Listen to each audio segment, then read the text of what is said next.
We live in interesting times for the headlines.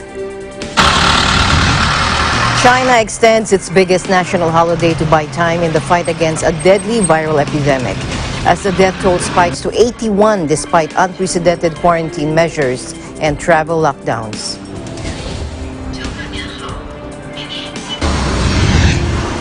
China's head of the National Health Commission said the Wuhan virus is becoming more contagious and spreading at a speed that challenges prevention work and is contagious during the incubation period of up to 14 days. And basketball legend Kobe Bryant dies after a helicopter carrying him and his teenage daughter crashes in thick fog, killing all 9 people on board and plunging fans around the world into mourning.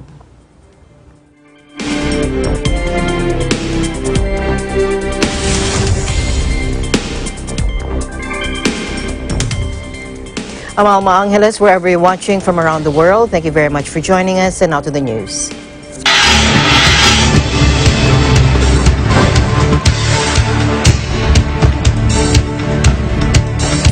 Now, China said on Monday that the death toll from the deadly viral outbreak spiked to 80, more than 80, as the hard-hit epicenter province of Hubei suffered 24 new fatalities, while total confirmed cases nationwide rose sharply to 2,744.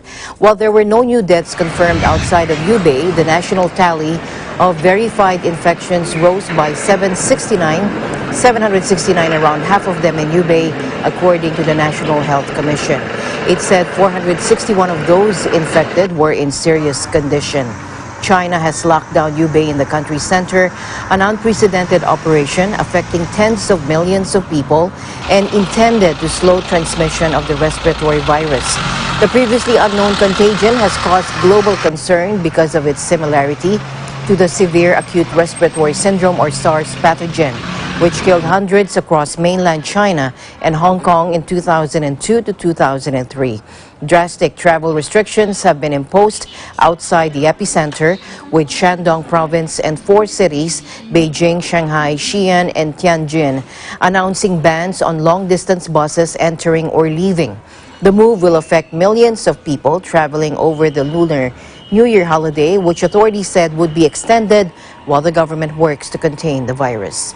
The populous southern province of Guangdong, meanwhile, Guangdong, Jiangxi in central China, and 3 cities made it mandatory for residents to wear face masks in public. Originating in Hubei's capital of Wuhan, the virus has spread throughout China and across the world, with cases confirmed in around a dozen countries, including as far away as the United States. And Chinese Premier Li Keqiang has arrived in the epicenter of the outbreak, Wuhan. Take a look. Now, he was sent by President Xi Jinping to inspect the response to the virus. Wearing a mask and blue plastic scrubs, Mr. Li was in Wuhan to investigate and guide ongoing efforts to control the virus in the city of 11 million people. Li also said is the leader of the new task force that's coordinating efforts to contain the disease. Earlier, he chaired a meeting on epidemic prevention and control.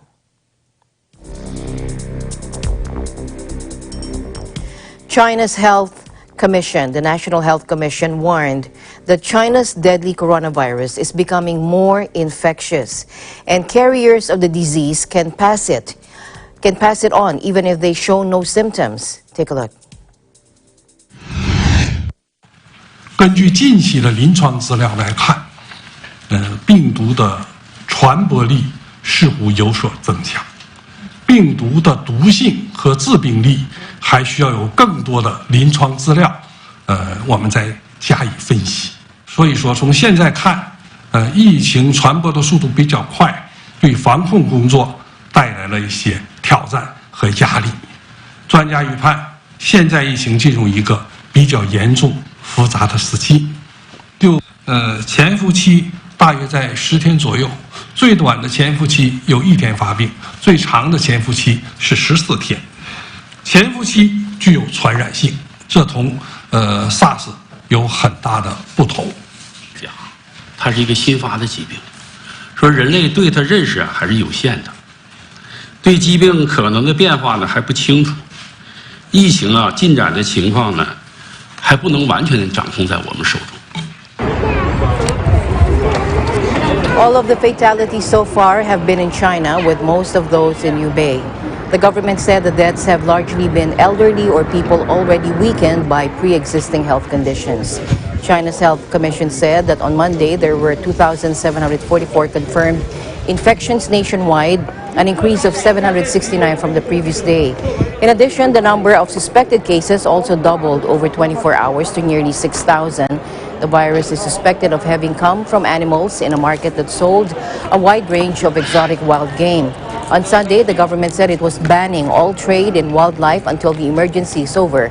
But conservationists called for Beijing to make the ban permanent to reduce the possibility of future outbreaks. It has also caused global concern because its similarity to the severe acute respiratory syndrome, or SARS, which killed hundreds across mainland China and Hong Kong in 2002 to 2003.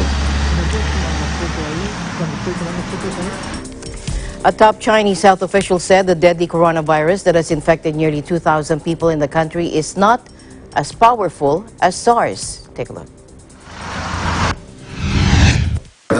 大家喜欢和 SARS 比，一方面，这个病呢，确确实实现在看来，它和 SARS 比呢，它没有 SARS 问题，出现了好多轻症，叫药物。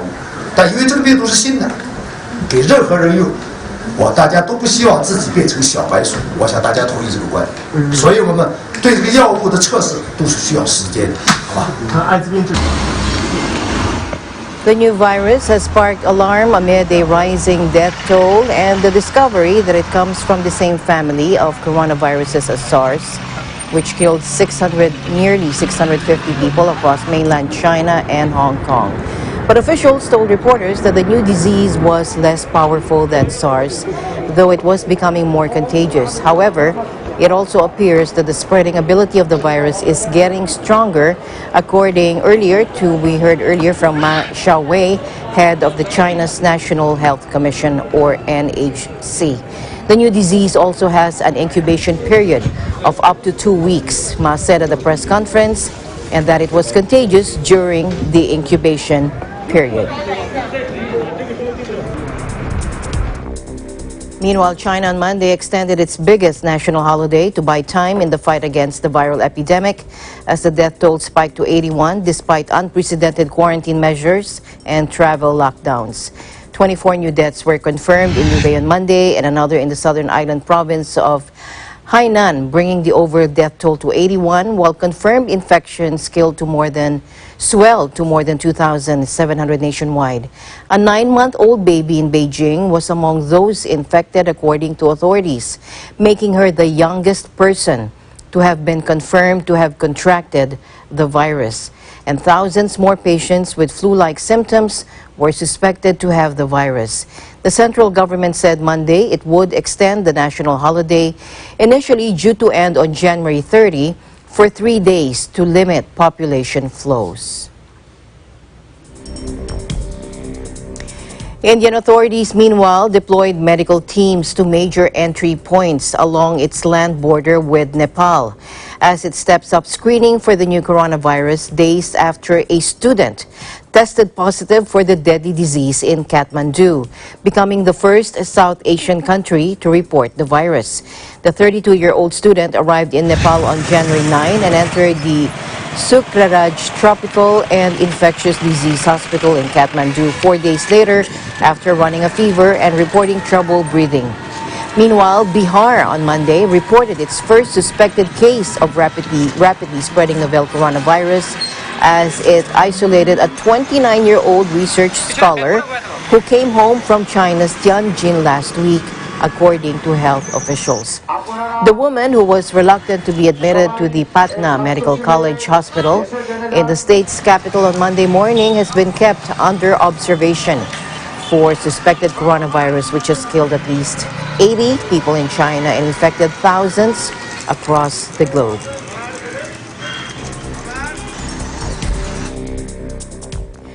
Meanwhile, Japan will evacuate all its nationals from China's quarantine city of Wuhan, the epicenter of the deadly virus. That is according to Prime Minister Shinzo Abe.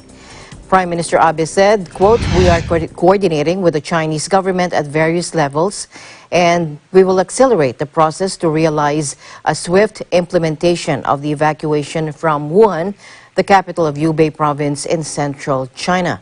Earlier, a foreign ministry official said that 430 Japanese were in Hubei province. And the move also comes as several other countries are arranging plans to evacuate their personnel and citizens. China is one of Tokyo's biggest trading partners, and around 160 Japan-linked companies have offices in the region's central city of Wuhan. Japan's health authorities confirmed the country's third case on Saturday, all in patients that had visited Wuhan recently. And in South Korea, President Moon Jae-in ordered an all-out check on every individual who has recently traveled from Wuhan, China, as Korea confirmed its fourth case of the Wuhan coronavirus amid growing public fears over the viral illness that has already caused 81 confirmed deaths in China.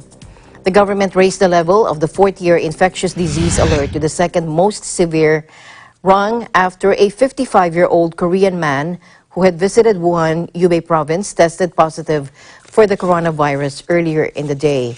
The man, who showed no symptoms of infection when he was screened at an airport upon his return to Korea on January 20, received treatment at a medical facility on January 21 for cold symptoms. Now, on Saturday, he developed symptoms of a high fever and aching muscles and was put under close observation. He was diagnosed with pneumonia Sunday, according to the Korea Centers for Disease Control and Prevention. Meanwhile, protesters threw petrol bombs on Sunday night at an empty public housing complex in Hong Kong that had been earmarked to become a temporary quarantine zone as the city battles the outbreak of a SARS-like virus. Now, the unrest came as city authorities announced anyone from Hubei, the central Chinese province, where the outbreak began, would be denied entry until further notice. Now, City Leader Carrie Lam has faced growing criticism over her administration's response to the crisis, including calls from some medical experts and politicians to close the border with the mainland.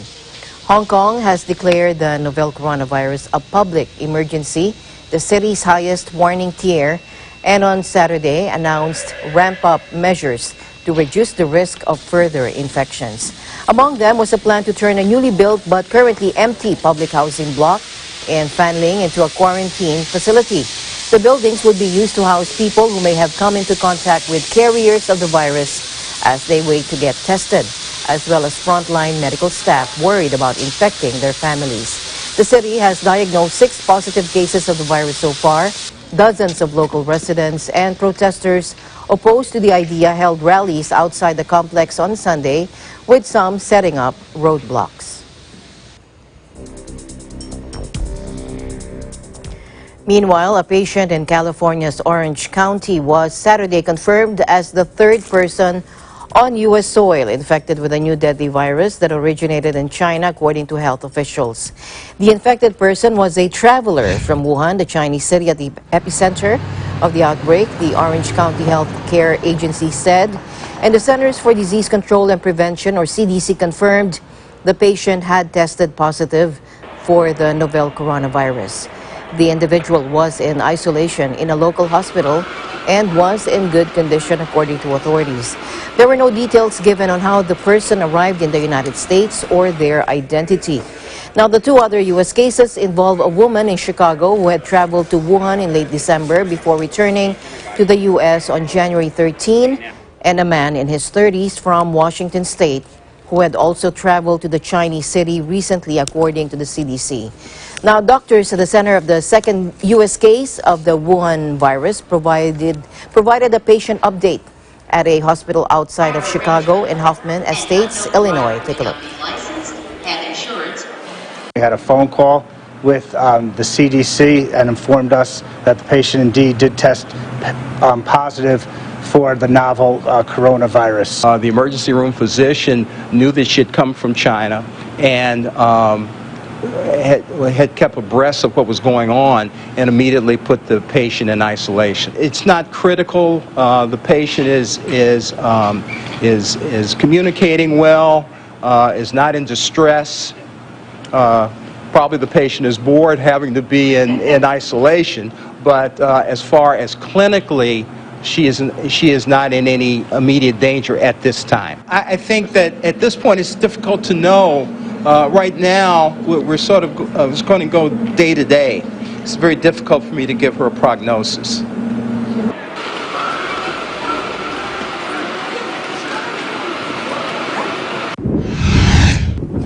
Meanwhile, Australia confirmed its 5th case of the coronavirus, bringing the total number to 5 in the country.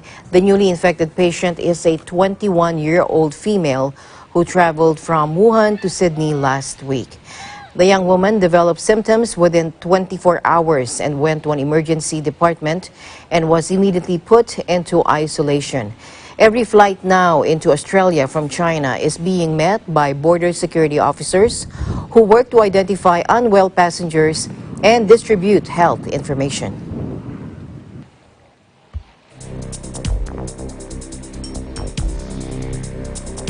To other news now, NBA legend Kobe Bryant died Sunday when a helicopter he was riding in crashed and burst into flames in thick fog, killing all 9 people on board, including his teenage daughter, and plunging legions of fans around the world into mourning. Take a look.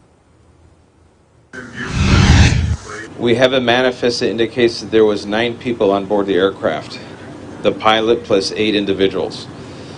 There is wide speculation as to who the identities are. However, it is entirely inappropriate right now to identify anyone by name until the coroner has made the identification through their very deliberative process, and they've made notifications to next of kin. Bryant, 41 years old, was traveling with his 13-year-old daughter, Gianna, and 7 other passengers and crew when their Sikorsky's S-76 helicopter slammed into a rugged hillside in Calabasas, west of Los Angeles. There were no survivors. Bryant, a 5-time NBA champion and 2-time Olympic gold medalist, is widely regarded as one of the greatest basketball players in history. An iconic figure who became one of the faces of his sport during a glittering 2-decade career with the Los Angeles Lakers. In air traffic control audio taken shortly before the crash, the pilot is told he is too low for radar tracking, although this did not appear to be a sign of distress. One eyewitness said they didn't hear any anomalies with the engine. Scott Dallin, who was one of the first onlookers to contact officials about the crash, told people it seemed to be running fine. He said he believes visibility was at fault. Dozens of firefighters and paramedics battled across steep terrain just to reach the flaming wreckage at the crash site, but found no survivors. Bryant was a 5-time NBA champion in a career that began in 1996, straight out of a high school and lasted until his retirement in 2016. He also was a 2-time Olympic gold medalist, helping spark the U.S. squad of NBA stars to titles in 2008 in Beijing and 2012 in London. Bryant bowed out of the NBA in 2016, scoring 60 points in his final appearance before his adoring fans at the Staples Center. It was a fairy tale farewell to a sporting career which had begun 2 decades earlier. The son of former NBA player Joe Jellybean Bryant, the Lakers legend, was born in Philadelphia in 1978 while his father played for the 76ers. At 18, Bryant became, at the time, the youngest player or starter in an NBA game and the youngest winner of the NBA Slam Dunk Contest. With Bryant paired alongside Shaquille O'Neal, the Lakers captured 3 NBA crowns in a row from 2000 to 2002, returning the team to glory days unseen since 1988.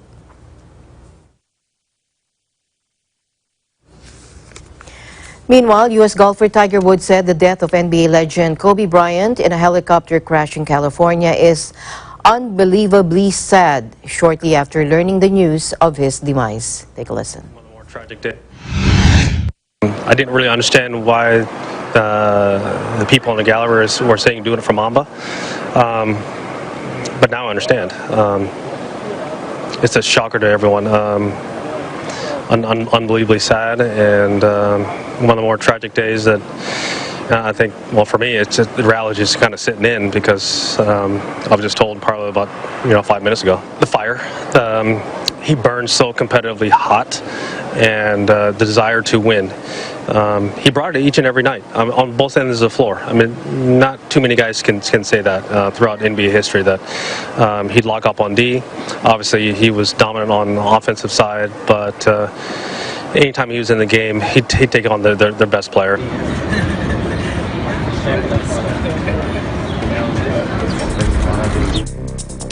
Meanwhile, U.S. artist Alicia sings to pay tribute to NBA legend Kobe Bryant during the opening ceremony of the Grammy Awards. Let's listen in. It's so hard to say goodbye to what we had. It's so hard to say goodbye to yesterday.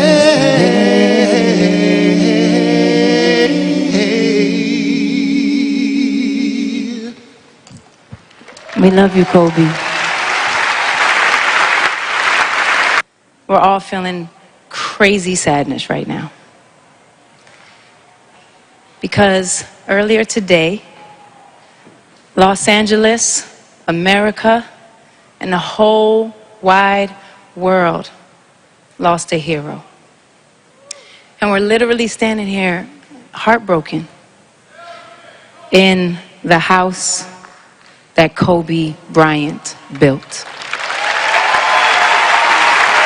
Kobe and his daughter Gianna and all of those that have been tragically lost today are in our spirit, they're in our hearts, they're in our prayers, they're in this building. And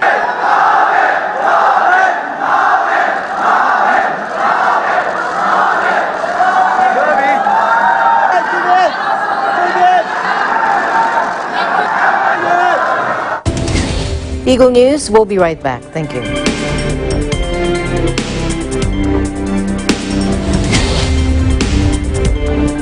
Huli ng MTRC.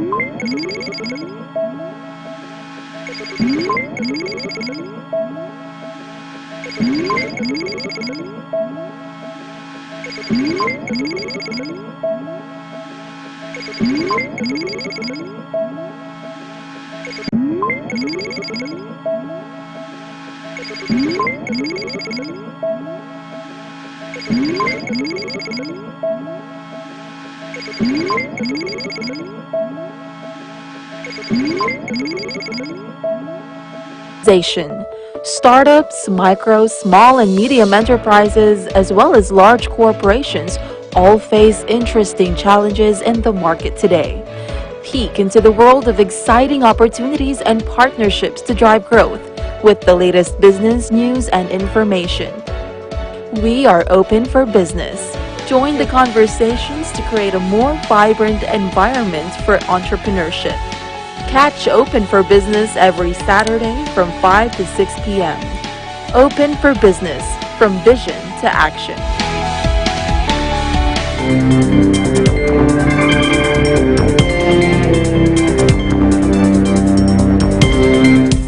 Welcome back. At least 31 people died in Madagascar after a week of heavy rains in the northwest of the country, according to officials.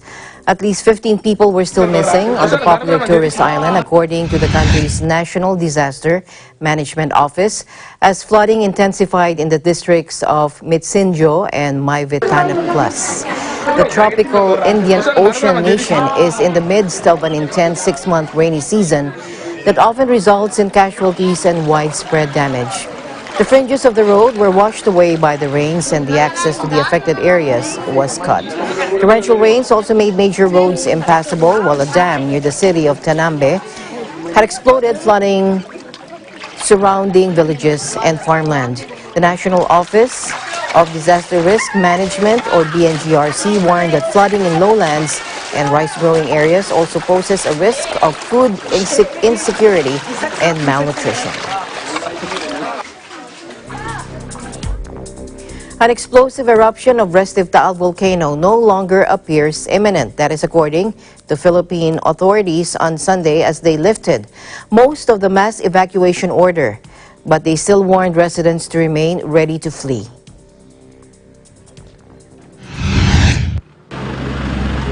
Parang nag-aalinlangan pa din kaming mag-stay ng for good dito habang naka-level 3 pa rin. Gawa ng baka bigla-bigla ay sumabog, ay di mahirap na din ang mas mabuti na nag-iingat. Ang iniisip po namin kung paano kami makakabangon pang muli dahil sa ganin at wala po kami bahay, pati po hanap buhay wala. Now, warning signs such as earthquakes have been steadily waning since Taal burst to life 2 weeks ago with plumes of ash and lava, forcing over 135,000 people into shelters over fears a massive blast was coming. The nation's seismological agency said steadily shrinking ash and gas emissions were signs of, quote, decreased tendency towards hazardous explosive eruption, leading them to lower the alert by a notch. The immediate impact of the reduced warning was the lifting of the evacuation order for nearly all the towns that ring the volcano, a tourist attraction that sits in the middle of a lake.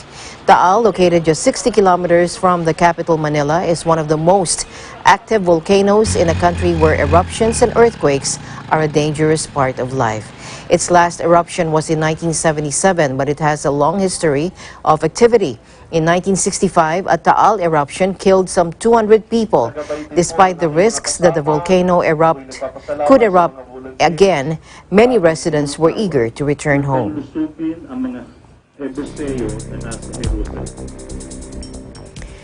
To the U.S. now, White House lawyers began their defense of Donald Trump at his historic Senate impeachment trial, saying the president did nothing wrong in his dealings with Ukraine and American voters. Not Congress should decide his fate. Take a look. Senators, please be seated. All persons are commanded to keep silent on pain of imprisonment while the Senate of the United States is sitting for the trial of the articles of impeachment exhibited by the House of Representatives against Donald John Trump, President of the United States. The counsel for the President have 24 hours to make the presentation of their case. The Senate will now hear you. The presiding officer recognizes Mr. Cipollone to begin presentation of the case for the President. Thank you, Mr. Chief Justice. You heard the House manager speak for nearly 24 hours over 3 days. We don't anticipate using that much time. They're asking you not only to overturn the results of the last election, but as I've said before, they're asking you to remove President Trump from the ballot in an election that's occurring in approximately 9 months. They're asking you to tear up all of the ballots across this country. They're asking you to do something that no Senate has ever done. And they're asking you to do it with no evidence. And that's wrong, and I ask you to keep that in mind. I ask you to keep that in mind. Let me read you what our Ukrainian ally said. President Zelensky, when asked about these allegations of quid pro quo, he said, I think you read everything. I think you read the text. He says, we had a good phone call. These are his words. It was normal. We spoke about many things. I think, and you read it, that nobody pushed me. They think you can read minds. I think you look at the words. House prosecutors spent the previous 3 days laying out a detailed case that President Trump withheld military aid to Ukraine and a White House meeting to pressure his Ukrainian counterpart to open an investigation into political rival Joe Biden and a former Vice President's son, Hunter, who served on the board of a Ukrainian gas company. Adam Schiff, the chief House prosecutor, said the real estate tycoon turned politician poses an imminent threat to American democracy, and his guiding principle is Trump first, not America first. People all over the world experience more problems and face more calamities every day, and the Iglesia Ni Cristo strives to reach out to communities to help those affected by problems and disasters all over the world through its Aid to Humanity program, and recently the relaunching of My Countryman, My Brethren project. Reporting from Toronto, here's Riza Mangilit. Toronto is known for its cultural diversity. People from all over the world come to live and discover this wonderful city. But how do you bring people from different walks of life and culture together? One sure way is through music. Tonight, the members of the Church of Christ here in the Greater Toronto area are holding a missionary and musical event inviting their countrymen as part of their global campaign, My Countrymen, My Brethren. This campaign is launched by the Executive Minister, Brother Eduardo Manalo, as part of their global initiative to reconnect people of different ethnicities and cultural backgrounds together in faith and friendship through heartfelt musical performances. When it comes to the performances as prepared, we have the core presentations and also the music, wherein there are messages of our Almighty God also included in the music, which helps to edify the faith not only of the brethren but even our guests and our countrymen. The most memorable part for me is when it was mentioned by our district minister that the church has already reached 165 countries and territories worldwide, wherein we are having this event, My Countrymen, My Brethren. So it's really to help not just the brethren, but all our countrymen. The whole event is a memorable part for me because it's my first time that I joined such a great event. But the main part was that when it was showing the video to help the poor people. The event is amazing.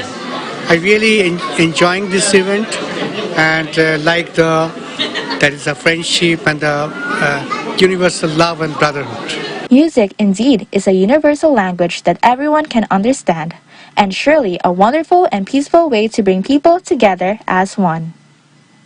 Reporting here in Toronto Pavilion from Greater Toronto Area, this is Riza Mangilit for Eagle News. Thank you, Riza. Meanwhile, the Parliament Secretary to the Leader of the Government in the House of Commons in Canada, His Excellency Kevin Lamoureux, made a courtesy call on Iglesia Ni Cristo or Church of Christ Executive Minister Brother Eduardo V. Manalo on Tuesday, January 21, expressing to the INC leader how the church had made a very positive impact in the world. A leading member of the Parliament of Canada representing Winnipeg North, Lamoureux cited the significant accomplishments of the INC that no other church organization in the world had done. He also noted that the INC's Aid to Humanity and the Worldwide Walk to Fight Poverty, which he had also joined in May of 2018, had made a mark in society as a whole. Well, going into the meeting, I was a little bit nervous. I wasn't too sure how you would address Brother Eduardo. I find him to be a very humble man, and was very patient in listening to me talk, and we had I thought, a very positive exchange that we both feel very passionate about humanity in general. I found him to be exceptionally humble.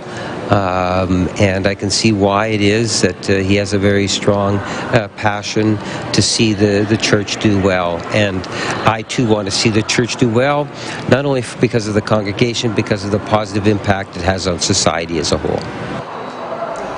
He thanked the INC Executive Minister during his visit to the INC Museum on Tuesday morning, January 21, saying that this was an honor and a privilege that he really appreciated, recalling his meeting with the INC Executive Minister. He also said that he had a very positive exchange with Brother Eduardo V. Manalo, in which I found was very enlightening.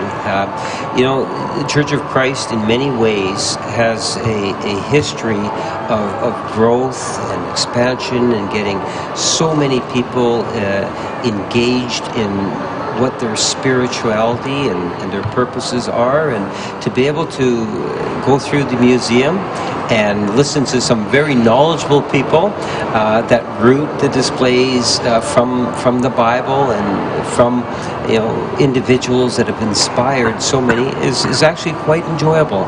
You learn a lot, and I think museums in general, that's the purpose of them. To be able to come out a little bit more knowledgeable than when you were when you entered in. So I think it's an excellent presentation. I feel a little bit more enlightened in terms of the Church of Christ and the contributions both in the past and today are making because as a result of it. MP Lamoureux said that he found the visit to the INC Museum very enlightening as he learned about the history of phenomenal growth of the church that was first registered in the Philippines in July of 1914. He also said that in the INC Museum tour, what stood out for him was how the church spread rapidly around the world and made its very significant contributions to help society.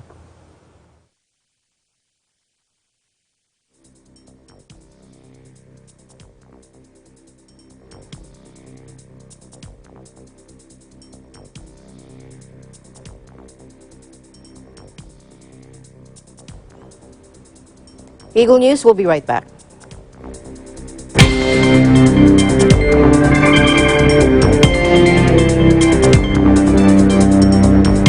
With gorgeous white sandy beaches that stay cool to touch even on the hottest summer days, blue-green ocean waves, and the warm ocean breeze, there's no wonder why Dr. Beach has named Siesta Key, Florida, the #1 beach in the United States. Don't forget to watch episodes of Digital Next every Tuesday and Thursday at 7:30 p.m. I'm Melissa Protest coming to you from Siesta Key, Florida, and I am 1 with 25.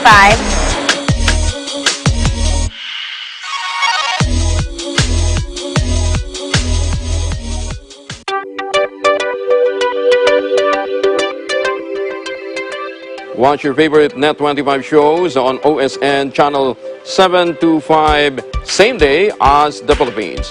Net25 is now available on OSN, the largest entertainment network in the Middle East and North Africa. Watch your favorite Net25 shows live and on demand anytime, anywhere on any mobile device on OSN Play.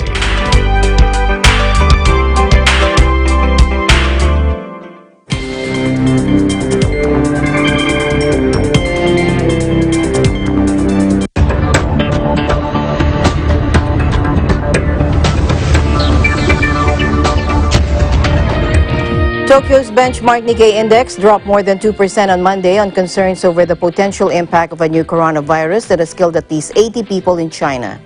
The Nikkei 225 index lost 2.03% or 483.67 points to close at 23,343.51, while the broader Topix index fell 1.61% or 27.87 points.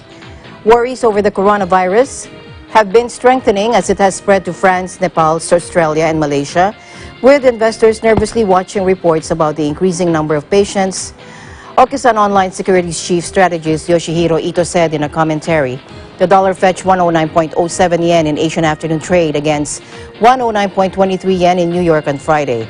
In Tokyo, airlines were among the losers due to concerns over the outbreak, with Japan Airlines diving 3.89% to 3,134 yen, and ANA Holdings losing 3.01% to 3,441 yen. Cosmetics maker Shiseido was off at 5.48% at 7,060 yen on continued fears over lower demand from Chinese tourists. Market heavyweight Fast Retailing, the Uniqlo casual wear operator, which has a number of outlets and supplying partner plants in China, was down 5.66% at 58,460 yen. Fears over the global economic impact of a new deadly SARS-like virus sent oil prices plunging more than 2% on Monday to extend last week's sell-off, while safe haven assets, including the yen and gold, rallied. Most regional markets were closed for the Lunar New Year break, but Tokyo was open and fell 2%. Bangkok plunged nearly 3% on worries about the tight travel sector, while Mumbai, Wellington, Manila, and Jakarta also suffered losses. Both main oil contracts stumbled more than 2%, having dropped more than 6% last week, owing to concerns about the effects on demand in the world's number 2 economy. The flight to safety saw the yen rally against the dollar, with the unit now up more than 1% from 8-month lows touched earlier this year. However, the greenback rose across the board against higher-yielding riskier units such as the South Korean won, Thai baht, Indonesian rupiah, and Australian dollar. Gold, another go-to asset in times of turmoil and uncertainty, is heading back towards $1,600.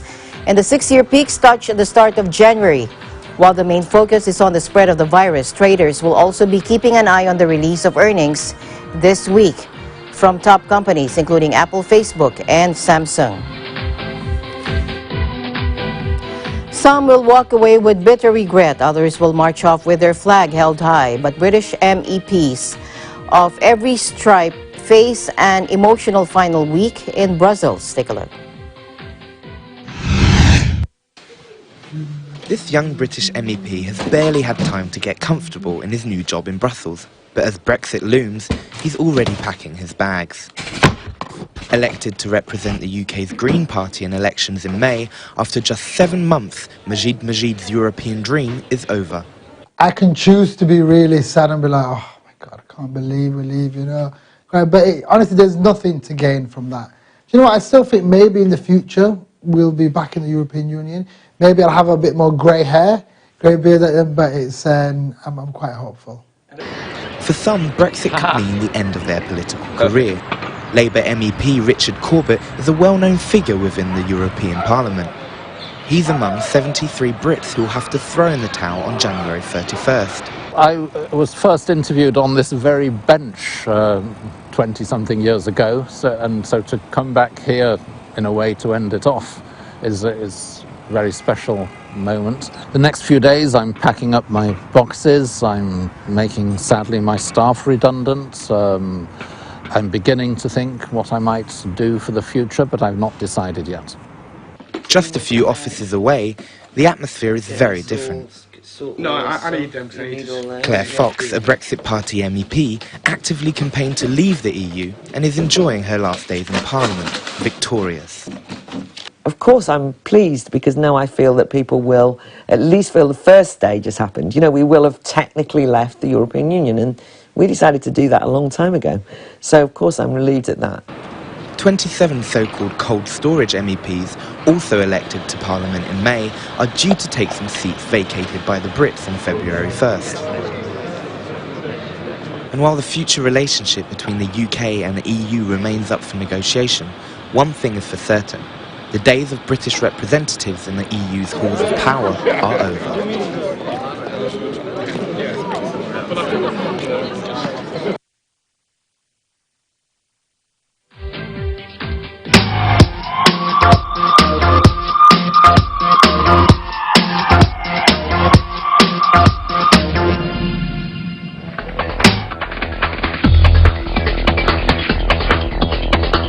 EBC Films Guerrero Dos premieres in Manitoba, Canada. Our EBC correspondent Irish de Guzman reports. Have you seen the first movie, Guerrero? How did you feel after that movie? Well, now is the time. The second movie, the first international film, is here. Enjoy the show!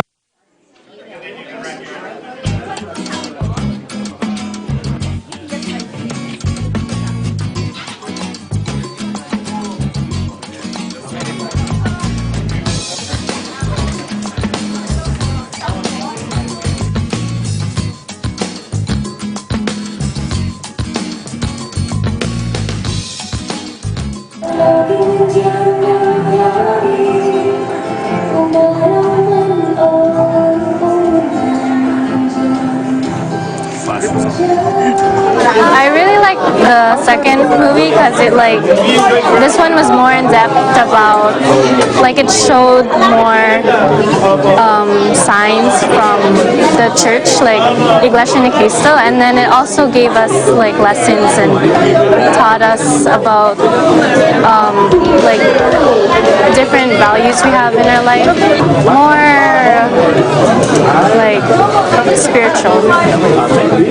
Made me feel more inspired, and it made me more motivated and changed my perspective on certain things. It's very good. I watched the first movie. It's very creative in that it's hard to predict what will happen. I appreciate that the director took a lot of unique turns. The acting was very well done, and it really pulls at your heartstrings at certain scenes. So otherwise, a very good movie. When the mom moved into the shack for the first time, and her life was falling apart, and she was trying to keep it together for her kid, yeah, I felt that. I saw that in my parents, so it was good. It was very nice, and how Miguel basically lost everyone to the bitter end, and he tried to hold a brave face. It was very well done, very well acted, and I think that was really one of the strongest scenes. I would love to watch. I would welcome a third installment to finally see the battle for Ramon and him being reunited with his younger brother. I look forward to that. I think it's a really good movie for a variety of ages, but I think especially for the youth, especially since the main character is a much younger character. So I think it'll relate more to the younger generation, and it'll teach them to always have faith and don't give up so easily, even though there's a lot of problems in life. And I think that's a really good lesson to put out there. And yeah, the movie was very enjoyable. I really liked it. I would be open to. It's kind of funny because I had a feeling there would be a sequel based on how the movie was going. But yeah, I enjoyed the first one, and the second one was really good too. So I imagine the third one would be good, if there was one. Guerrero tayo! Guerrero tayo! Kaya ng Diyos lahat ng bagay. Kung gusto niyong pagalingan lahat ng may sakit dito, kaya niyang gawin niyo. Bakit kailangan pang lumubog ang araw? Kahit kailan, hindi pa lumubog ang araw. Ang mundo po ang tumatalikod sa araw, kaya po dumidilim. Walang Superman, tandaan mo yan. Ang totoong meron, Guerrero. Ikaw yun. Pero Guerrero kami, tuloy ang laban. Ngunit ikaw ang kanluran.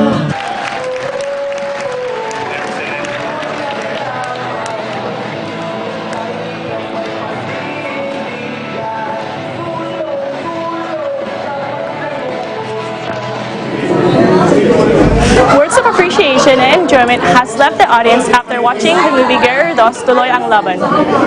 They are anticipating and wanting another Part 3 movie. Reporting from Eagle News, I'm Alicia Guzman. I'm 1 with 25.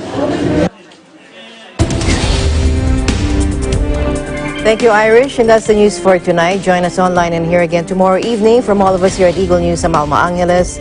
Always 1 with 25.